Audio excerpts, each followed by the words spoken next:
United States of America, and to the republic for which it stands, one nation, under God, indivisible, with liberty and justice for all.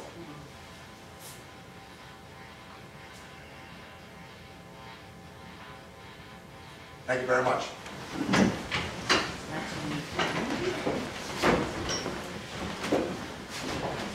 Good evening, everyone, and welcome to the October 15, 2014 meeting of the Patchogue Theater Zoning Board of Appeals.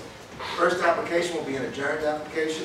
Mr. Jaewook Joo of 445 West Main Street, seeks permission to construct 336 square foot addition to a commercial building requiring a deed for 43513.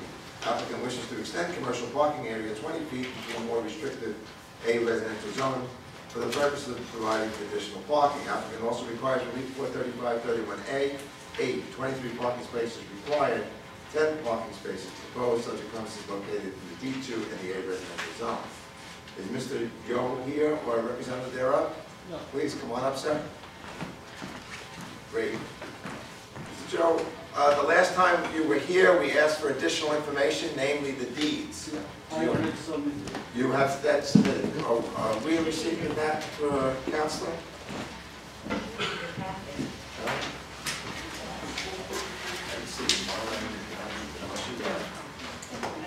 There was one.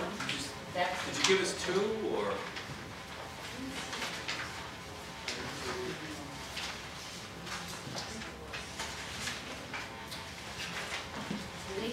If you can have Mr. Burton read that deed at the needs of family, I'd appreciate it. No. See if there's any additional questions.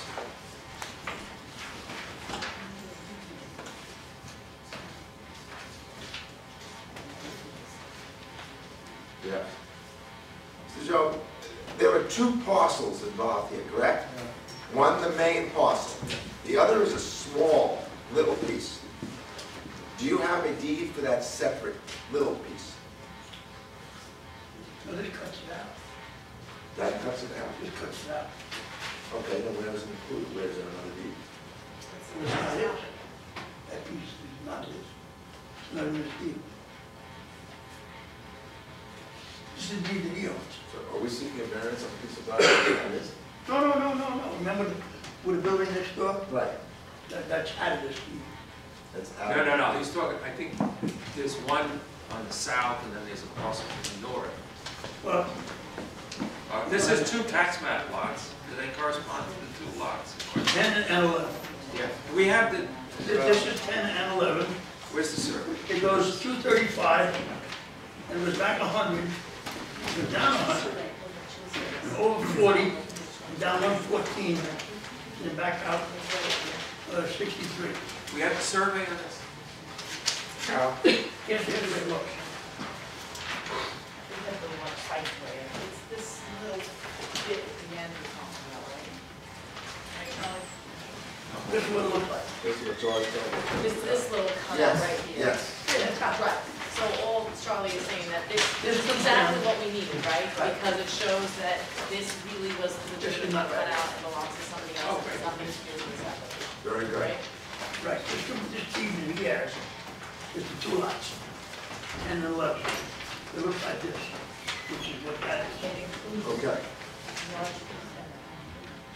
This goes up here around.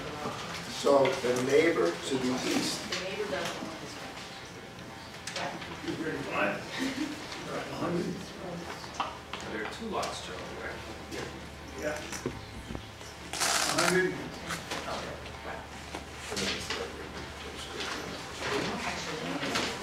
this is only lots. Yeah. This is 100 by 100. No, that's not right. You can tell me the best one. He owns, this deed goes from here up to here, out to here. This is 230. There's 100 and 135. So it says here, it goes up here, it goes up here 235. 235. And it goes back 100. Goes back 100, right? And it Down. goes down 100. Right. Okay? your minute. Wait a minute. 100, That's then right. it goes back 40. That's probably right. Oh, wait a minute now. Carol.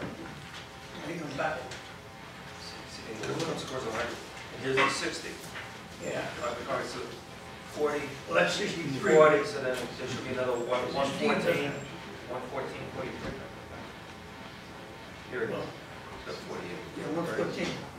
Okay, then it comes along here. Yeah. Then it goes, that's supposed to be it, right? It starts at the corner.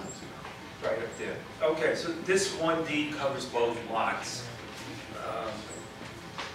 You see that this is lot 11, and this should be lot 10, It's right? about 40 feet Right, down here. right. The concrete block garage, that's not his. Or is it? No, Right. and That's so what I'm trying what was to clarify. formerly lot 10 is now 10.1. oh, And I don't know why. 10.2 It's is taken another. down 100 feet, Comes down down, 100 feet. then it should go across. And I'll go over. Concrete block 40. garage is. So after this, applied the. Yeah, one second. The zoning is 20 by 60. If you, Mr. Young, if you give me 1 second, Mr. DiDonato, would you kindly come up and try to just explain to us the bump out? I'm the son-in-law, my. Right, yes, Okay.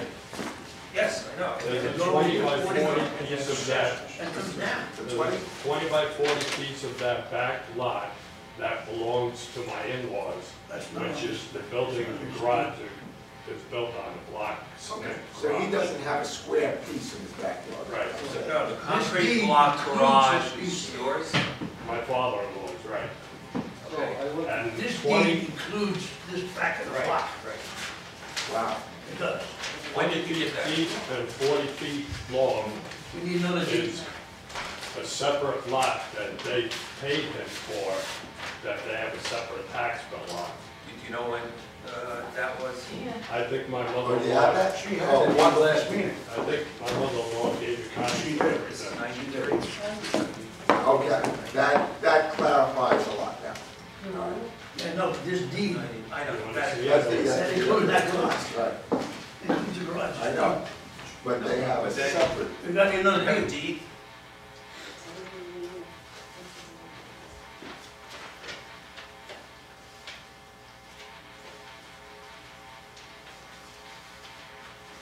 I believe on the original hearing, she Right. submitted copies of everything. they got a deed, John. This 2008? deed here, Yes. You guys had 2008, that sounds about right? it's 99. Yeah. So that's That's not, a that's bit. the difference. They sold it out. So this these- is not, we need a deed from him. These people, well, no. Yeah, this is the one that went from them to the, This deed reflects these two surveys exactly. Right. This deed. but This this, survey, which includes a block. Now there's another deed, that's what we get here. Right. What's that say? that is, that's the 40 feet. The 20, right?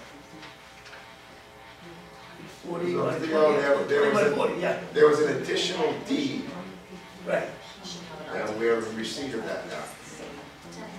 We got a copy of this to go with. Yeah, Carol, can we get, Just get a copy of that, first, Carol? Carol? We have a We'll just copy of get a that, copy of this so we deed. put it in the file, now we know everybody who owns what. Okay, Thank you. Okay. all right. And that's what this deed looks like. Okay. So we don't have an updated deed from 2008 when they sold the 20 by 40. Right here. No, that's conveying that. The owner of the property now owns 20 by 40 less.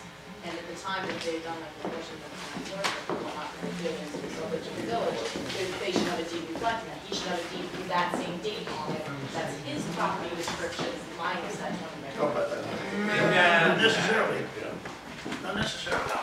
This is Okay. what, Seconds. that's the original deed. Just, Now, another deed Now, was any the additional comments, now that we Take that understand 20 why. by 40 out. We don't change this. All right, excuse me, Mr. Yo, yes, you like I to? will try to That's change, just the reason Guys, why guys. there's a deed. The applicant's speaking. I will try to change the zoning 20 by 60. You want to change what you're asking for the variance? 20 by 60. Not Yeah, right. Oh, I see, this 20, Yes, except the How much podium this get 20 full by by 60. Yeah. He just wants to extend it, he wants to extend that use back. 60 to 20 by 60. Yeah, 20 feet, yeah, we understand. We understand that, yes. 40. Right. Right. You're 20 by 60, and this Yeah. way it would stop right at the concrete block. Yeah. Okay. That makes sense. Yeah. Okay. Any questions from members of the board? Any member of the public who would like to speak for or against this application?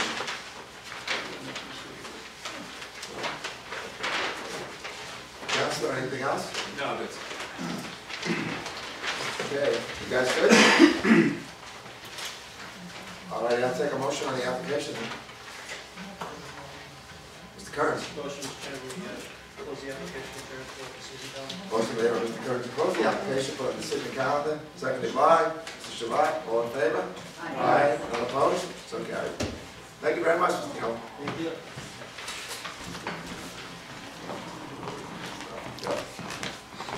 Next application will be that of 14-21, Matthew Trinkwalk, 10 Maple Avenue, seeks to convert a non-conforming owner-occupied two-family to a non-conforming single-family dwelling, requiring relief for 435-76B.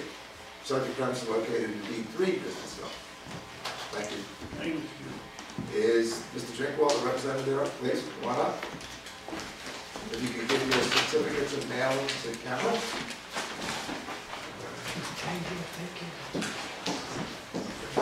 Thank you. Please state your name and address for the record. Sure. Matt Trinkwalk, 10 Maple Avenue, Patchogue. Welcome. Thank you for your certificates of mailing. Okay, members of the board here are familiar with the house. One of the older homes in the village. And so now you have it. It's a Fuco house, is it not? Yes. Okay, and you want to go from a non-conforming two-family to a single-family. Yes. Great. Now, how old is this house? 1923, I believe. Wow. 1920. 1920. I know it's been there a long, long time. Hopefully it'll be there for a lot longer. Well, yes. Okay, great. Well, even though it's not conforming, it's in our D3 zone. It's nice to see things go from 2 to 1. Trust me, we do a lot of 1 to 2. We would rather do the 2 to 1. Do we have any questions from members of the board? that area is predominant, the residential part's predominantly single-family residences. Up and down Maple. Up and down Maple in that area. That house has been about the same for many years in terms of its configuration, yeah. So, now, you're related to Caroline? I am, she's my great aunt. Okay. All right.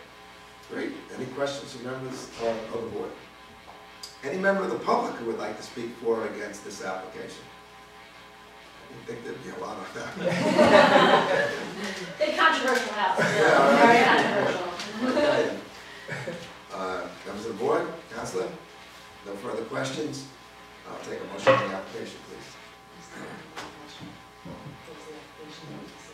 Ms. Feitner made a motion to close the application, put on the decision calendar, seconded by? Oh, second. Seconded by Mr. Burton. All in favor? Aye. None opposed? So carried. Thank you very much. Thank you.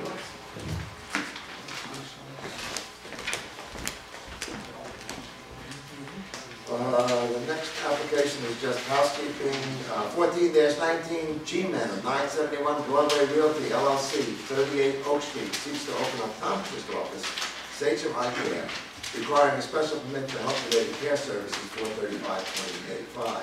Subject premises in our D3 business zone. Is anyone here for the G-Men application? Or is any member of the public here for the G-Men? Apparently, there was a mix-up with the mailings, believe it or not, and they didn't send their mailings out on time. It had to do with between here and the Patchogue post office, I guess, and how, when they picked it up. But in any event, it's going to get straightened out, so they asked for adjournment. When are we up? When's the next one? November 5th. November 5? Okay, is that good? Are they ready by, Yes. Are they ready by the 5? Okay, great. I'll take a motion for an adjournment, please. Make a motion to adjourn, November 5? G-Men to November 5th. Thank you, Mr. Roth made a motion to adjourn this application, 14-19 to November 5, by Mr. Homfeld, all in favor? Aye. None opposed. Okay, we're done, we can go home. No, I'm only kidding. The next application is 14-20.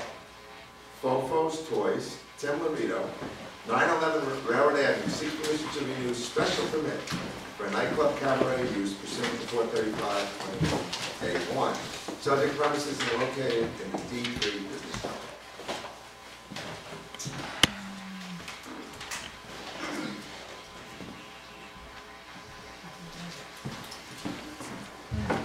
Good afternoon, ladies and gentlemen of the board. Mr. Chairman, my name is James Santoro with LA Design, 5 Bethpage Road, Copac, New York.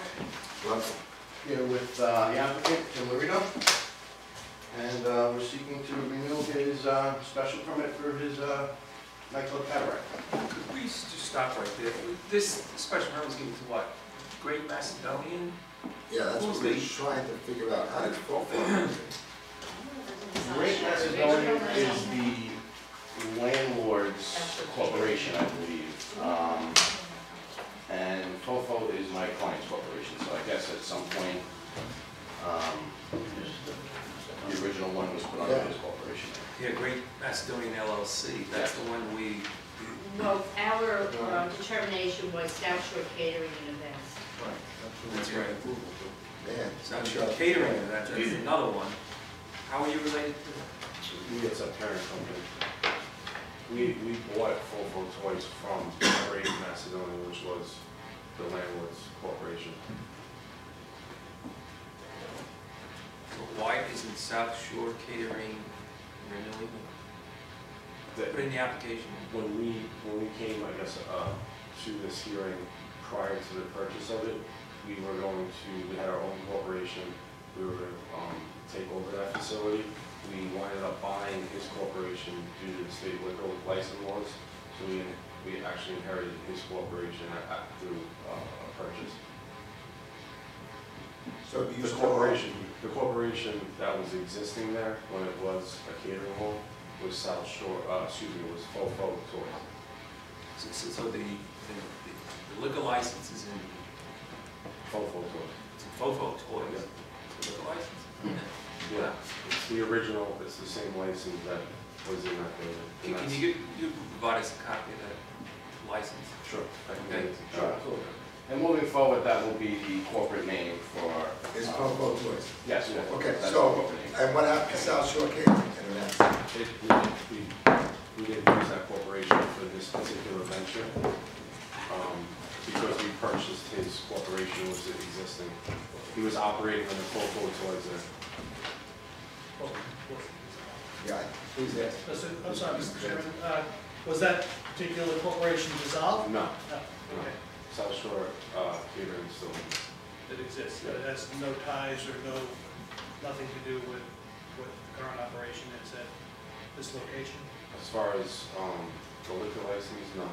I would say that it is, under New York State law, you can only have one corporation per liquor license. So the entity that we took over was his existing liquor license, which was FOFO Toys. When I came here prior to the project, we didn't know that we were going to actually purchase his liquor license, his business, which was FOFO Toys. I guess that one of the concerns with this board, and I can only speak for myself, is when you're operating with a number of different corporations, if you're applying for a special permit before this board, we need to know which one is operating with that permit. Correct. It was FOFO Toys, is what we applied to. Yeah, moving forward, any application, that's going to be the corporate name for 911 Railroad. So, and I guess my only difficulty is with this application as we are now, you've been operating with a special permit with this particular corporation, South Shore Catering and Events, which seems to be now unaffiliated with the location, because it's not, so you probably should pay before us much sooner, as soon as you assume that license, I would think. Just in terms of legality, we gave a special permit to South Shore Catering, not to FOFO's.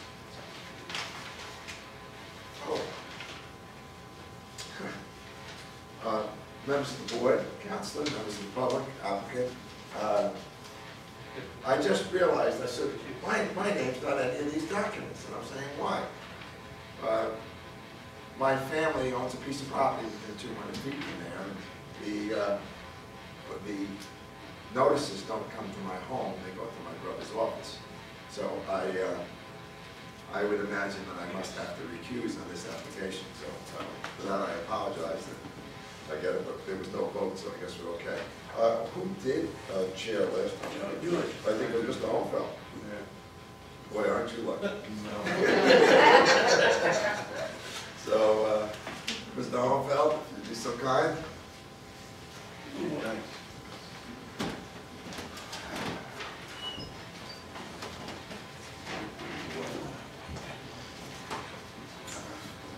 You're aware, of course, of the conditions on the permit that was previously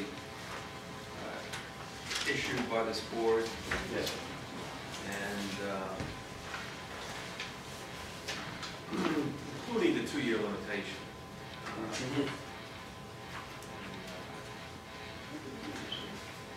And you're aware when that runs. So, yes, sir. So have we determined how the corporation was one? Yeah, well, I think your some of us are more concerned with how the liquor license is, because that seems to be at the heart of your operation, obviously. That if that's not proper, then it's not going to be doing what you're doing. Yeah, no, the liquor license, I'll get to Carol tomorrow. Just And, the Emporium, how does that tie in? The DBA. I'm sorry, my name is Vincent Trimarco. I'm the attorney for the applicant. I'm sorry about my lateness tonight. Sure. I can address whatever question. Okay, so that's the DBA of... It's a DBA of FOFO's tour. And if I could further just expound on Mr. Kerns' question, which is a legitimate question. When we first brought the applications, back when I guess we signed the lease originally, the corporation was called South Shore Catering and Events.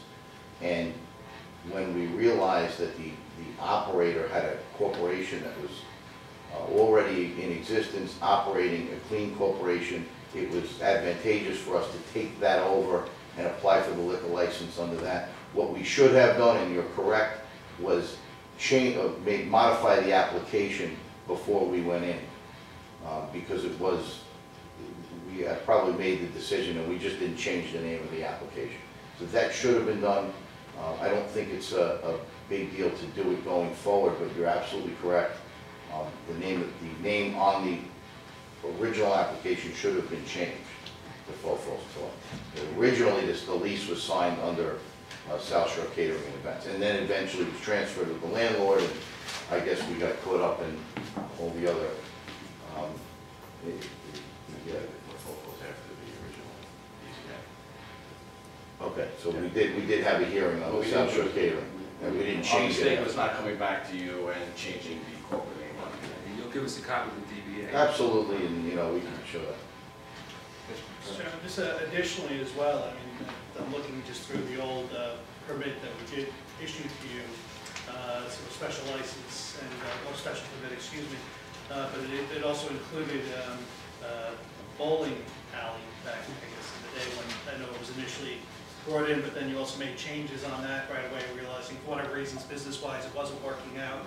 Understood. I mean, the same thing, special permits are issued. If you're going to go change something that we've given you a special permit before, I think it's incumbent upon you to come before this board to address the issue before you just kind of do things kind of, willy-nilly without, because the changes, that affects on how we evaluated everything in giving out the special permit to begin with. So, and obviously the last factor on there would also be the timeliness factor, the special permit having lapsed that went back in February. We're here now in October. So, I would like to echo Brian's concern and further point out that we have actually a specific condition of approval in our original permit that said in the event that there is any change in uses or the intensity of uses. So taking away the bowling alley was a change of use, and presumably that is a huge amount of area that then got intensified into other uses. So in reality, it seems to me they should have come back before this board quite some time, well before the permit expired. Now, what other things have changed from when you first opened 2.5 years ago until now, other than bowling alley? That's it. Has the outdoor patio area been increased? No, we haven't made any, The only alterations has been the removal of the bowling alley. How many square feet would you say that encompassed?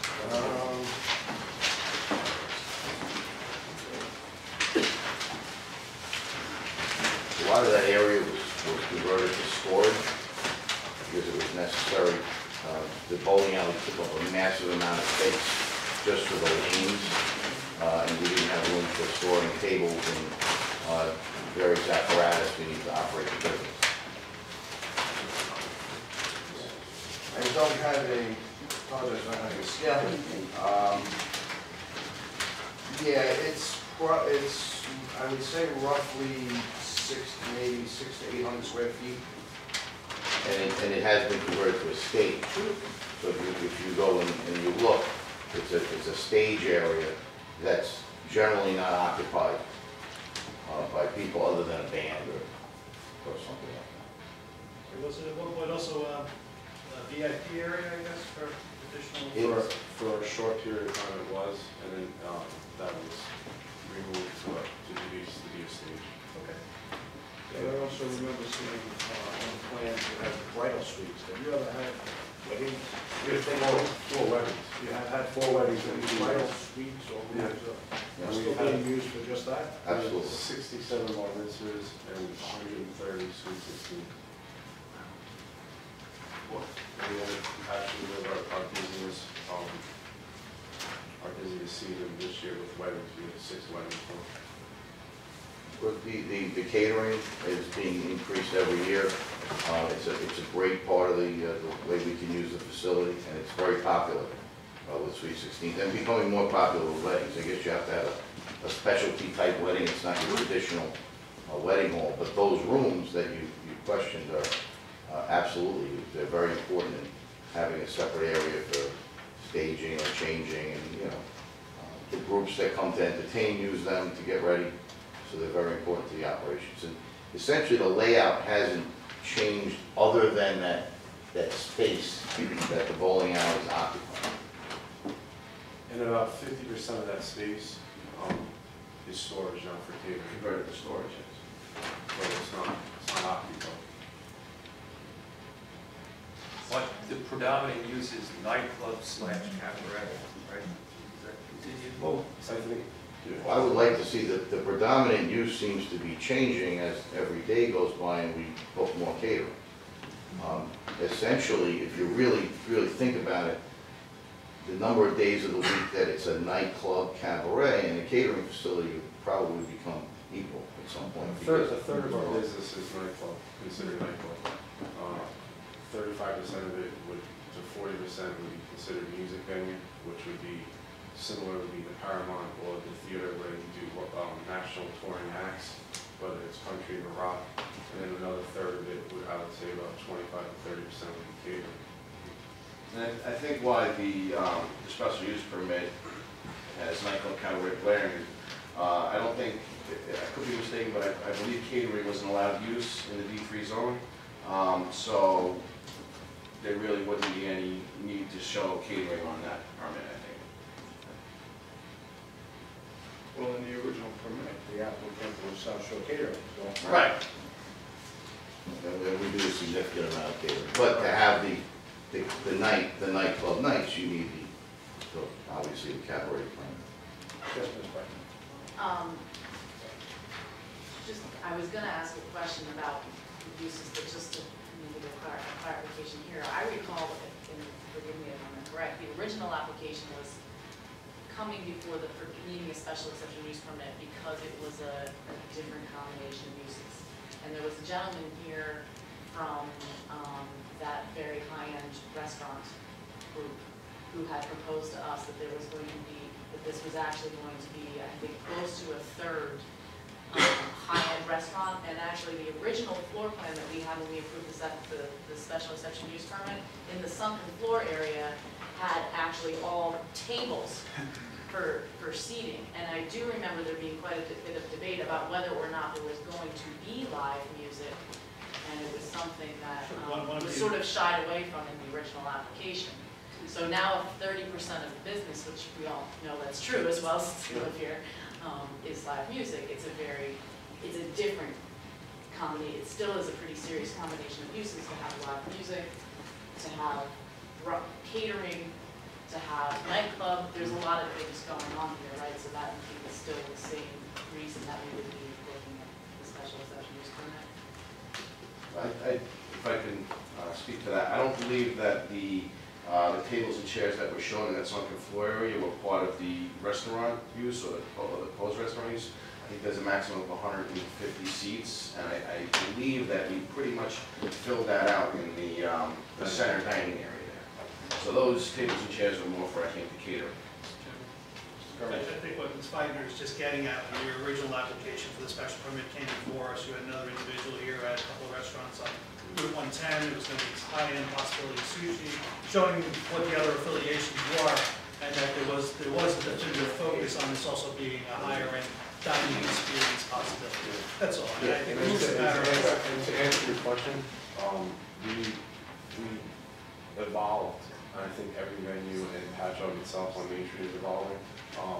We started out with, you couldn't get a table in here, and 150 seats was an hour wait.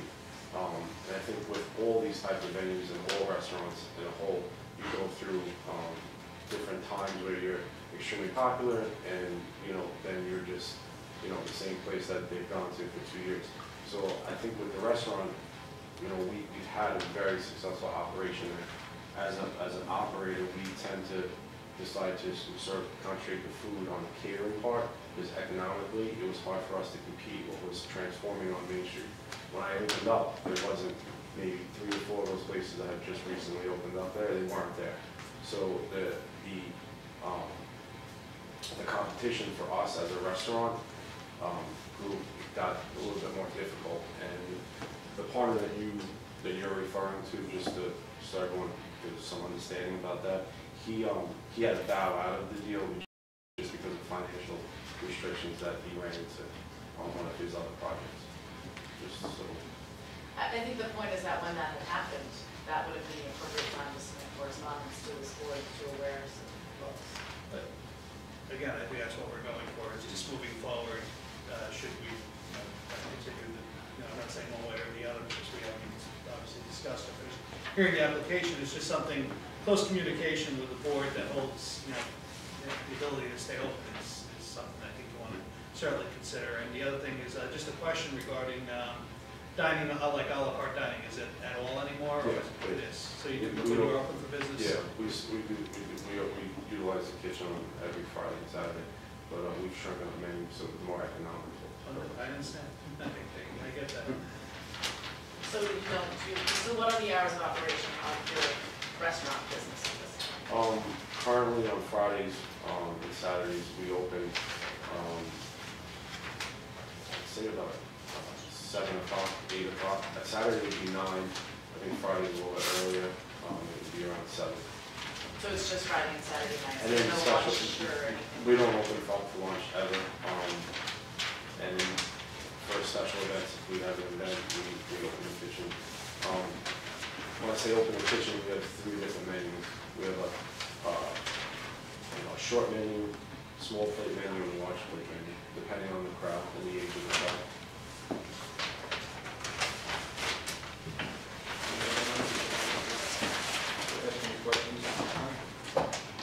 I mean, historically, that was a big catering place, going back to Knights of Columbus when they had it for a long time. So, wedding facility or... Wedding facilities, I mean, lots of things happened. Some of us remember going to those things. It just looks a little different now. Yeah. Is there any member of the public that wishes to speak for or against the application? If you gentlemen can just step to the side and let public say. I just have a question for you. Yes, Danny, come on.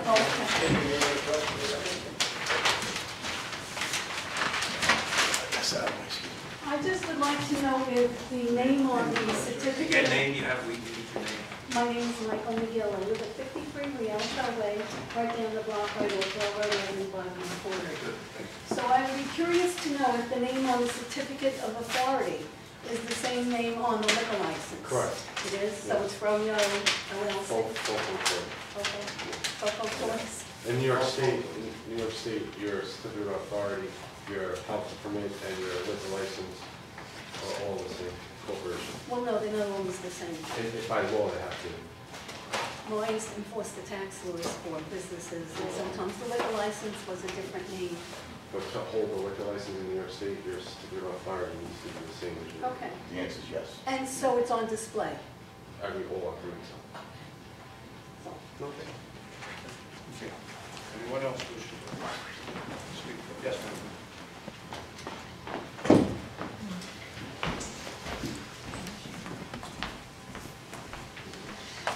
My name is Irene Bashir. I live in Copper Beach Village. Could you speak up just a bit? Okay. My name is Irene Bashir. I live in Copper Beach Village. I have great concerns about this special permit. There really isn't enough parking. So when there is not enough parking, the patrons for the Emporium come down to a residential area. And it makes it very difficult for the residents of Copper Beach and other communities to be able to sleep at night, because when they close their establishment at 2 or 3 in the morning, we hear it. And it's really, the Emporium is in an area that's a lot residential. It's not fair to us. We pay village taxes. So why should my sleep be disturbed because of an establishment like the Emporium? Again, I have major concerns about it. Thank you.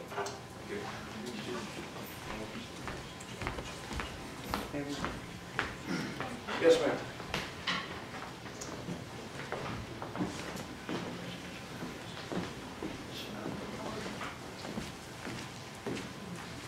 Good evening. My name is Ernie Tassone. I just moved here from Huntington in April, so I'm kind of new as a, I don't know if you call it a Patchogian, I'm not sure what you call it, they're like Patchogians, but I'm loving the South Shore, except for the Emporium. I met Mr. Pontieri, had a nice conversation with him, and he told me the plans that he was trying to revitalize Patchogue and restore it. It had gone down in the mid-50s, and he's trying to kind of bring it back up and restore it. And I was very happy to hear that. And I live in the Riverwalk condominiums. I just moved in there. And as you know, that's on Railroad. I have a corner condo, and I'm right on Railroad. So I have the railroad station right behind me, and up a little way is the Emporium. And all night long, on Fridays and Saturdays, they come off the train, they walk to the Emporium, they drink, they drug, whatever they do. And when the place closes, first of all, when it's open, there's music blasting all night long. I have to keep my windows closed. I don't sleep as well as this woman here. The noise is unbearable, okay? And then after the place closes, they're all drunk, they're all high, they're walking back to the train station because obviously they can't drive, so they get on the railroad, and as they're going by, walking down the street, they're yelling and screaming, throwing things around. One lady at the condo, her chairs were taken off her patio onto the street. They were sitting. I mean, you can't imagine what goes on unless you live there and see. So, like she said, we do pay village incorporated taxes, and it is affecting me as a village homeowner here. So Thank you. Ma'am, could you possibly, do you know if any of yourself or any of your neighbors have called the police? Yes. When I went to the HOA meeting at the Riverwalk about a month at the YMCA, many of them had called, and many of them had told me to come here tonight. I don't know where they are. I was very disappointed, but we did discuss it at the HOA meeting. Many of the homeowners were there, and they said they have called numerous times. They told me to get involved, you know, to get on the bandwagon, so to speak. They have, the parking apparently they had said was worse because they allowed them to park on a railroad. Apparently they stopped that, so now they're parking on railroad. But now what they're doing is parking in the railroad station or taking the train, and the activity is now, you know, so they said the parking is a lot better, you know. So they said some progress is being made, but, you know. Is that during a particular time of the year that you find All this? summer long. I hear it all summer long. I hear the music, the band, I hear the drunkenness, the kids screaming, yelling up and down the road. There's lines out there waiting to get in. I am not well versed as you are on a town board. I've sat on boards, not on a town board. I've sat on church boards as a minister. I'm a licensed minister. I understand cabaret. The cabaret can be used and can be abused because people can use it as a strip place, and they can go and get a cabaret license, and that's many times how they get their license. I'm not saying that that's what's going on, but I do know that many times that cabaret can be used and abused, and people can hide things under a cabaret license. I'm not sure if I'm sure you are aware of that. Yes. And that's what I see going on here. I see there's more than a restaurant, more than a catering hall. There's a lot more going on there that I think the town realizes, because I'm right there and I do see it. So, thank you for hearing me. I appreciate Can I it. just make a comment? Yeah. As a former 39-year proud Huntingtonian myself, Oh. it's nice to see you as a neighbor. It's nice to see you as a neighbor of mine making that transition. Yeah, it's going North Shore to South Shore, so I'm getting used to Sunrise Highway. Thank you.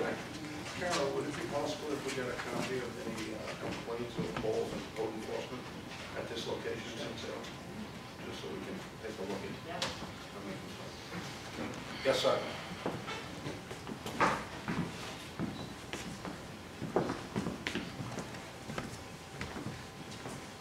My name is Anthony Vasquez. I live at 346 South Ocean Avenue, and I own the apartment buildings 50 feet away from the Emporium.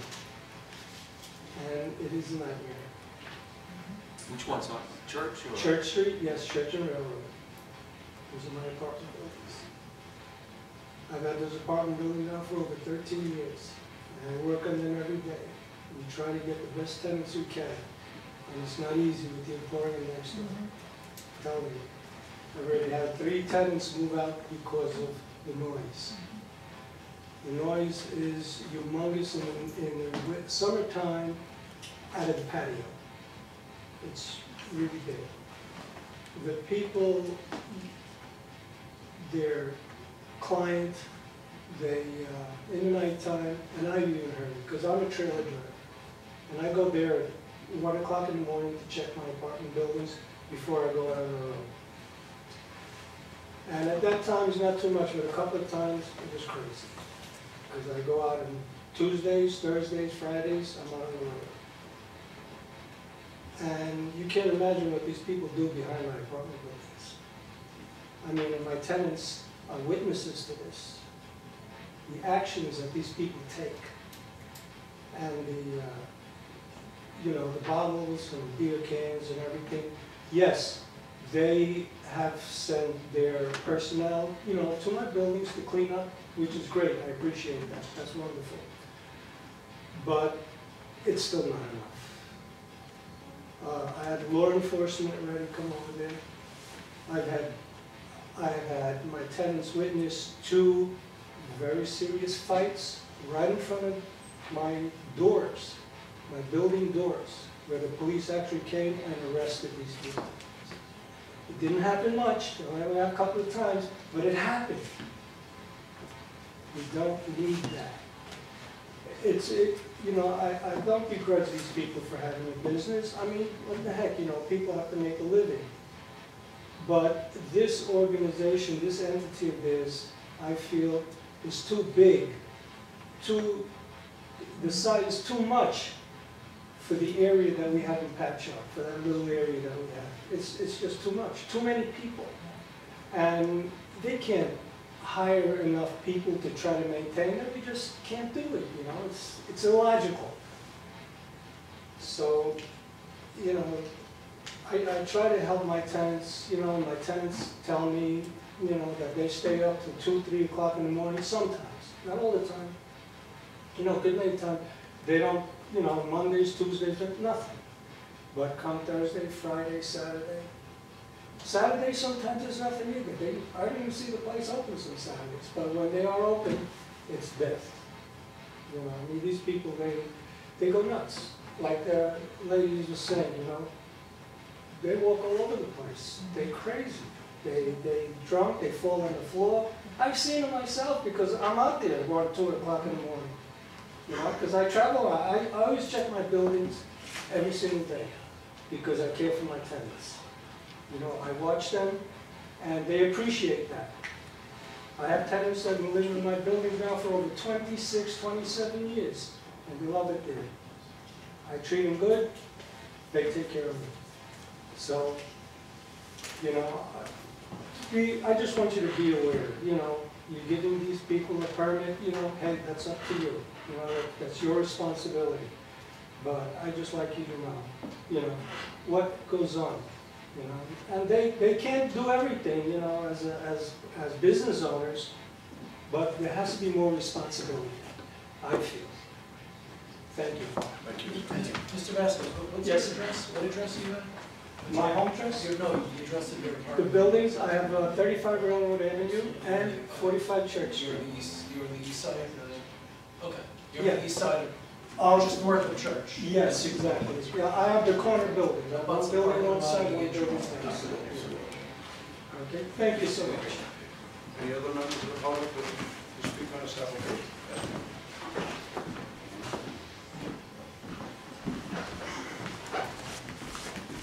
My name is Karen Sadler. I also live at Top of Beach Village. And ever since the Emporium opened, when they're open, we have public urination, beer bottles. We have limited parking as it is.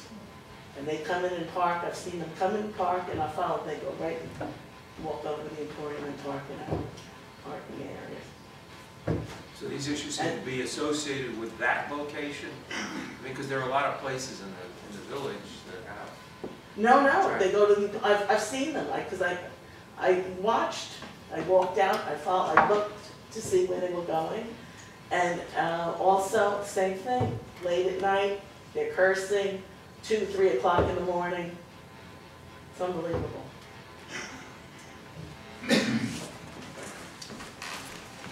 John, anything to add to? Yeah, I'll address a couple of the concerns. Obviously, Village of Patchogue is no stranger to the parking situation. We're in D3 zoning. You know what the parking requirements are. To isolate our business and say we're causing all the parking, I don't think is fair, considering all the other bars and restaurants that are open at that time. It's unfortunate that individuals do certain things, but you have the Tap Room, you have the meatball place that's just recently opened. They're very busy. They have live music and they have a lot of people in there. They tend to go later than us. You know, I'm not trying to, you know, put the blame on others, but you have, we're a business zone. People live near a business zone. Unfortunately, this is what happens. Unfortunately, that apartment building is right next to a business zone. We're a business. We try to be as courteous as we can be to neighbors. We do go out, we do clean up periodically. And as far as the noise, we haven't had one summons for noise since we've opened. We were very, very careful the way we designed the acoustics in that building. And you can go out there, there could be all different factors. I mean, people walking around and making noise is not necessarily us and music. So, and you can look at the record on that. Again, there are plenty of places, there's limited parking in the village, so people can park there, park at the train station and walk anywhere. And I just add something. So, when I came in front of the board, the requirements that were met for the outside, that the speakers had to be a certain height and the wall had to be a certain height, and the acoustic company that we had brought in here tested the sound and completely leveled our sound system outside. The few speakers that we have outside are limited on a separate controller. We stood at across the street at the apartment complex with meters, and we registered sound, and what we registered was below the law, which I don't have in front of me, but I do have that sound company's records. This summer, I was open very limited. I opened up for 14 events over a course of 120 days. So this summer, we were basically closed, I'd say 70% of the time. The issue that I would like to state is that there's many times before I'm open at the Emporium that when I get in at 8 o'clock and we're opening at 9 or 8 o'clock, I cannot find a parking spot, and I'm showing up early. When the theater has an event, it trickles down from the middle of Main Street all the way down. It is a known fact that everybody knows that it's free parking in the court building. The Tap Room and the Meatball place being so successful, have filled that parking lot up as quick as the back lot behind my building and the Meatball. So I've noticed that on certain events, before I even open my doors, my staff can't even park in Main Street. And I've started to see that more or less over the last maybe 12 months, it's been a very heavy increase. My numbers, going into my third season, I'm down 33% on Friday and Saturday nights. So my attendance has shrunk, and a lot of people are complaining about the parking, that there is no place to park, and that's affecting my business currently. And I've seen the decrease on obviously revenue and people walking in the building. This summer, when I stood in the patio in the rear of the Emporium, I heard a band play like I was in front of the band. Now, I don't do live music outside. The Meatball place does live bands. The Meatball place, and I'm not just throwing this on, but I have to bring this up because it's affecting the neighbors behind. When they say live music, they're hearing live music. The live music is coming from the Meatball place. Their front doors are garage doors. Okay, they're being swung open and they're playing live music, a band, not a DJ, a full-on band. Now, if anyone knows anything about acoustics, if you take a band and you put them on Main Street, that sound is firing through the alleyways, and it's coming and it's hitting those apartment buildings behind them. So a lot of, for the first time this summer, I actually have heard a tremendous amount of live music coming from there, which I could understand how they think that that's coming from me. I work with the police department and the mayor once a month. I'm very open to meeting with the neighbors. When I was very busy, we strategically put cars in certain areas to try to deter people from parking. As far as the music and the sound levels, my biggest concern is just people in general making more noise and the noise coming from the Emporium as far as the sound. So I just want to know and state that. One more matter too, speaking to the parking issue. When we opened, we facilitated the court parking with the county. That was a deal that we had put together, got permission from Suffolk County to open that lot, and we opened an alleyway from that lot to the Emporium. Now, because of new businesses opening, that put a further strain. So this is a global problem that I know the village is working on. I don't think that anybody can point a finger at any particular business. This is something that a growing economy needs to address anyway. It's an issue in Manhattan. And last year, the meatball place is doing between 400 and 600 people on a Friday, Saturday night, in and out of that place, from the start of happy hour, or whatever you want to call it, lunchtime, to the end of the night. So you're circulating 1,200 people on Friday, Saturday night that weren't in that neighborhood last year. If they were, I didn't see them.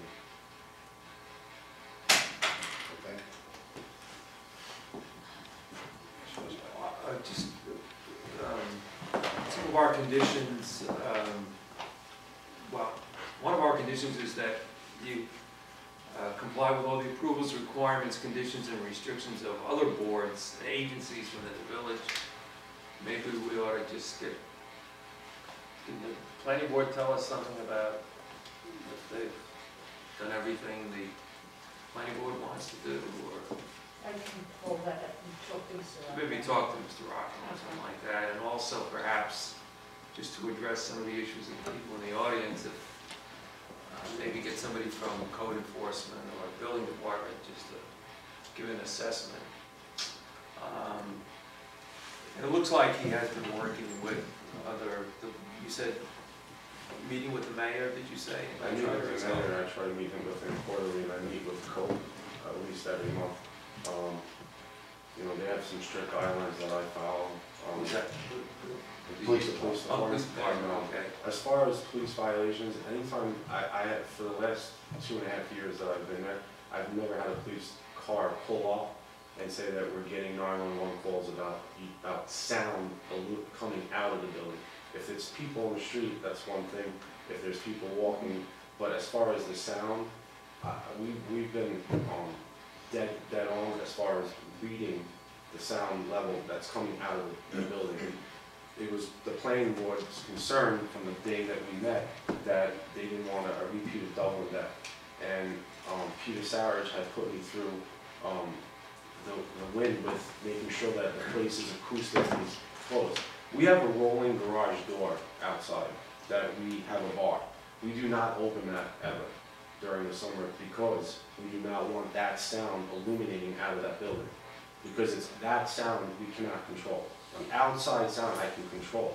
The sound that once I open the doors that are pinned open to go outside, and that rolling garage door never opens. We've never opened that garage door one time. Chairman, just for members of the audience that did come up, I'm also aware of what the code enforcement law is as far as noise. And if anyone calls and feels their rights are being violated, they identify to code who it is.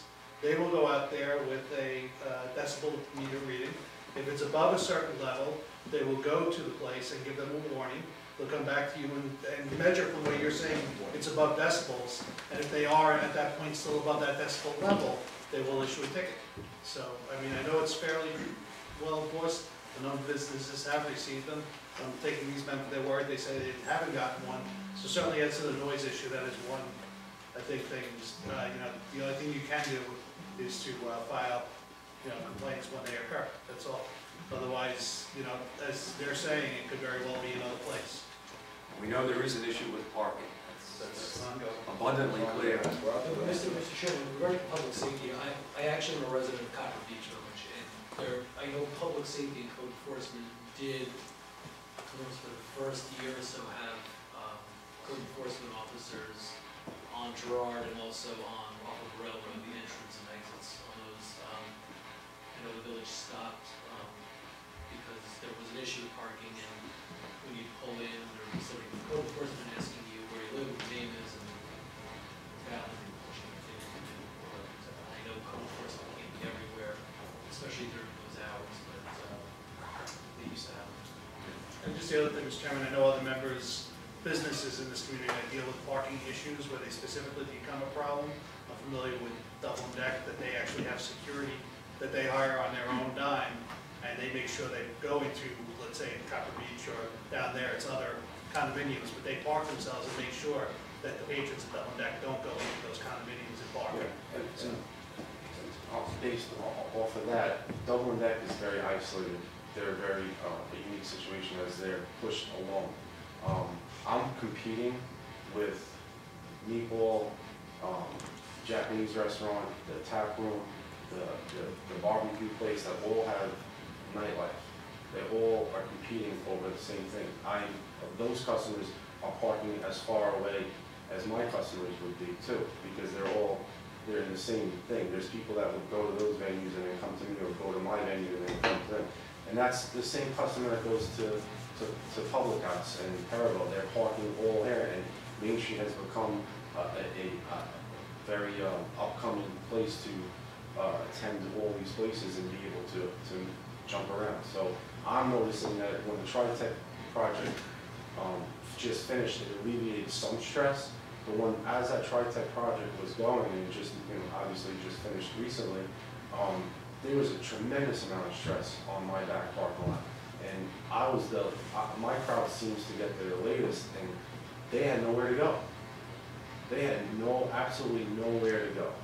And, I've told the mayor, I've told the police department, and I don't, blame them from coming up here. And I think it's great dialogue, and it should be an open communication, because if they are having problems, I want them to call our venue up and speak to a manager and let us know on the spot where they're hearing this particular music illuminate from the building, because it helps us fix that. For me to come here, I don't know what night it is, I don't know if they're hearing the meatball place, I just don't know.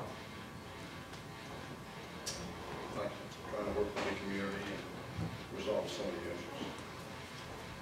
Anyone else? Members of the board have a question? I have a couple of questions.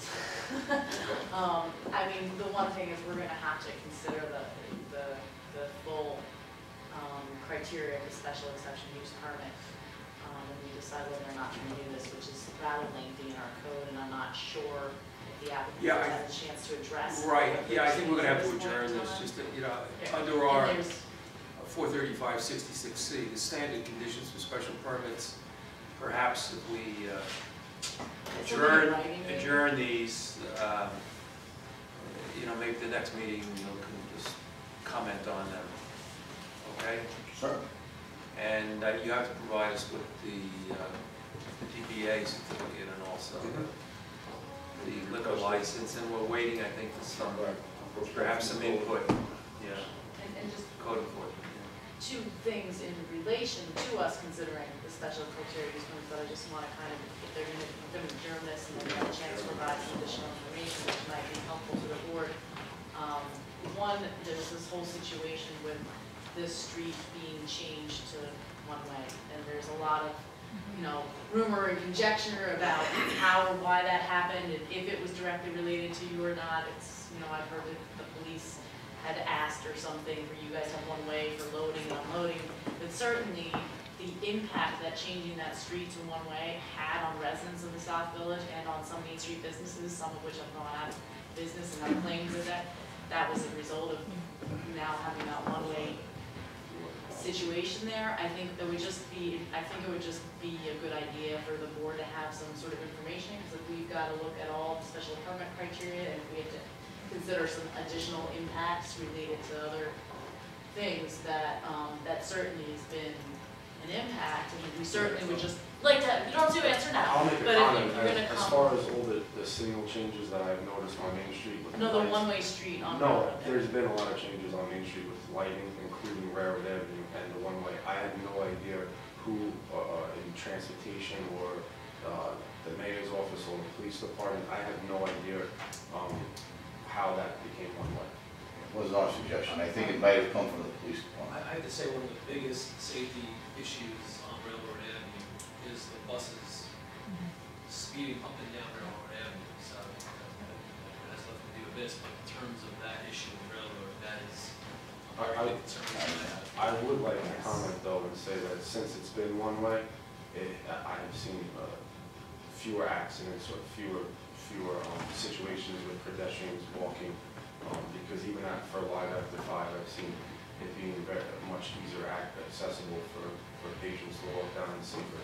I've seen a bunch of different nights for me being out there all the time.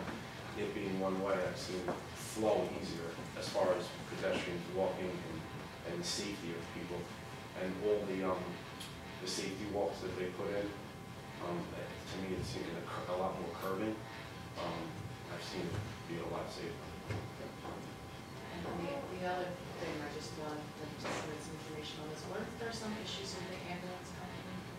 Weren't there some letters written by the Amherst Village?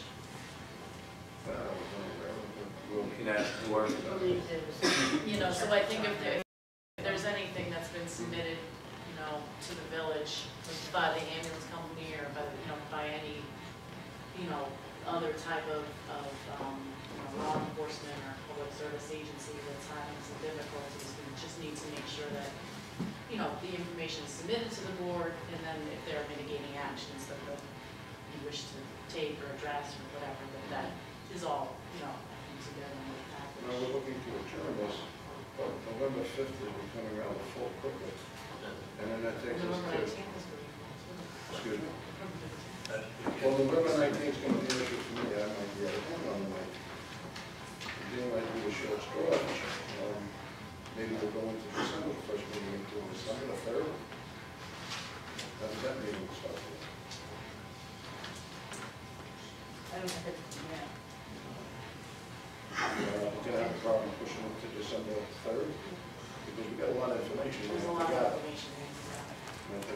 Yeah, it's a departmental, you have to go to different departments, and there's a lot of information that you're asking for that will come directly And from. we're also looking for the information from you about the special permit. With respect to And anything. if there's anything else you want to submit, you know, by all means. So the question is, would that date work for you? December 3rd. Third. Yeah, 3rd, first one, right now.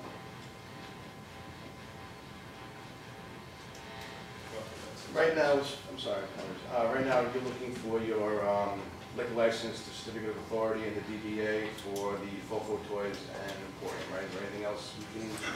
That's actually, okay, boys. I'm okay, December 3rd is good for me. Additional, when they come back on the 3rd to present the other, address the other aspects of the. I mean, it's pretty late, the conditions of approval that we had, and then plus the criteria in the code, I'm thinking that if they could do a written submission that we could get in a couple weeks in advance of that, so we could review it. If you look at the conditions that we put on the original, and then if you want to address, again, they're the standard once you find them, a lot of zoning codes about special permits. It's all, and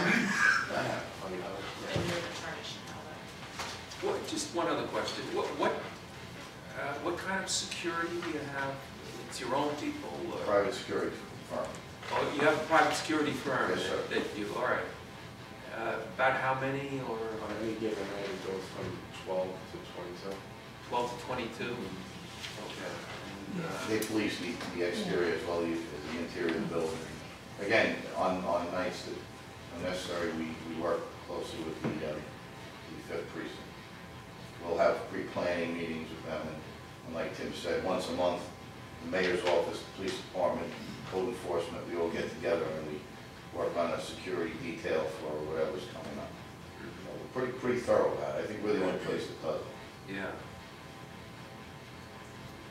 Our customers are also pat down outside, as per the police department. That's been a set in stone from the day we opened, just because of Do you have strict policies regarding illegal substances? Absolutely. We pat you down and before you enter. And we have female and male pat downs.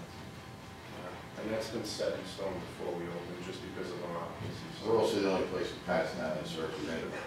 Wow. And the police department knows, they're aware of that. They're aware of it, they support it, and, we, like I said, if they make a suggestion, we follow suit.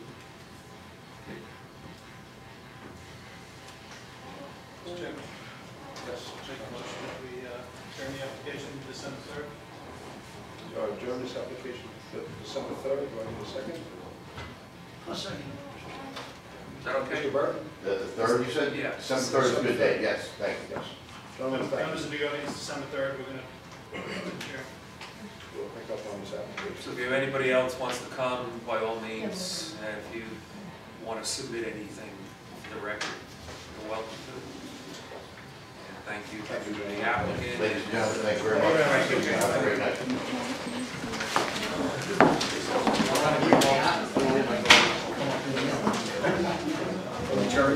Thank you.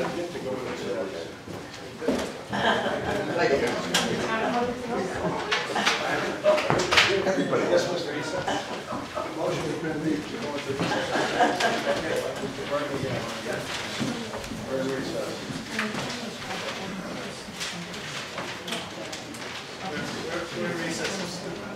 that'll be it until, I don't know if you want to do, you got one decision to make, and it's generally pretty pro forma, so I don't know what you want to do.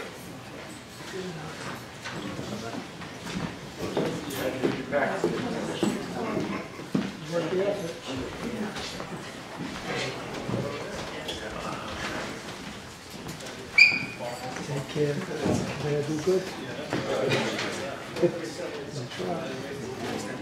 I'll take a motion for the board to go to recess. We're already in recess. Who's the first, who's the second? First is Kerns, second is Mr. Burton. We are in recess. The October 15, 2014 meeting of the Patchogue Zoning Board of Appeals is now back in session for the decision calendar. The only item on that calendar for tonight is 14-15, Mr. Ryan Murray, 20 Pine Boulevard, seeks permission to erect a new 4-foot stockade fence in the front yard due to a hardship, no rear yard, requiring relief of 435/40. 4-foot provided, 30 inches required. Applicant also seeks to erect approximately a 16-foot by 25-foot deck, requiring relief of 435/15J5. 5 feet required, 0 provided, subject premises in the A residential zone. May I have a motion on this application? Mr. Chairman, I make a motion that we approve this application. I prefer somebody to read it, please. You want it read? Yes. Or you want The whole decision. Yeah. Read the whole, you want me to read it? Yeah. All right, I'm going to read it, and then you'll approve it. Applicant Ryan Murray, an owner of 20 Pine Boulevard. Is it 20 Pine Boulevard? Yeah, 20. No, it's 20 because we're on the south side of the street, right? Yes. Even numbers. Seeks to erect a new 4-foot stockade fence in the front yard due to hardship, no rear yard. Requiring relief of Village Code Section 435/40. 4-foot provided, 30 inches required. Applicant also seeks to erect approximate 16-foot by 25-foot deck, requiring relief of 435/15J5, 5-foot required, 0 provided. Subject premises located in an A residence district. The applicant and or his wife appeared before the board at 2 recent meetings. It was pointed out that the existing structures on the property are nearly contiguous with the property lines. A survey shows that the dwelling, which was erected many years ago, is set back in the southeast corner of the property. The shed is located along the westerly line. The property is relatively small in size at 5,000 square feet. Little or no rear yard or side yards exist for the house and shed. The proposal is to, quote, square off, end quote, the rear of the premises by locating the deck in the southwest corner of the property. The proposed 4-foot fence in the front yard would give the homeowners an additional element of privacy. No one spoke in opposition to the application. As the application is in the nature of area variance requests, the board must apply the statutory standards in making its determination. New York State Village Law 7712B3B. In general, the board must weigh the benefit to the applicant granting the relief requested as against the possible detrimental effect on the neighborhood. Given the small size of the property and the configuration and location of the existing structures, some form of relief is reasonable in the circumstances. Subsection B2. Though the requested variances are not insignificant relative to code requirements, they are not excessive when viewed in the context of the reasonable residential use of the property. Subsection B3. The board finds that the premises are unique relative to other residential properties in the area, which are generally larger in size and which have more ample front, rear, and side yards. The board determines that the proposed deck and fence are to be located in appropriate areas of the site given the location of the existing structures. Their placement will not cause an undesirable change in the character of the neighborhood, nor will they be a detriment to nearby property, subsection B1. Additionally, the proposed structures and their location will not have an adverse effect or impact on the physical or environmental conditions in the area, subsection B4. The board finds that the equities weigh in favor of granting the application. Accordingly, the application for the relief requested is granted as presented. Ms. Feitner? Make a motion to approve the applications, right? Motion made by Ms. Feitner to approve this application, decision as written, seconded by Mr. Chaval. On a roll call vote, yes to approve, no to deny. Ms. Feitner?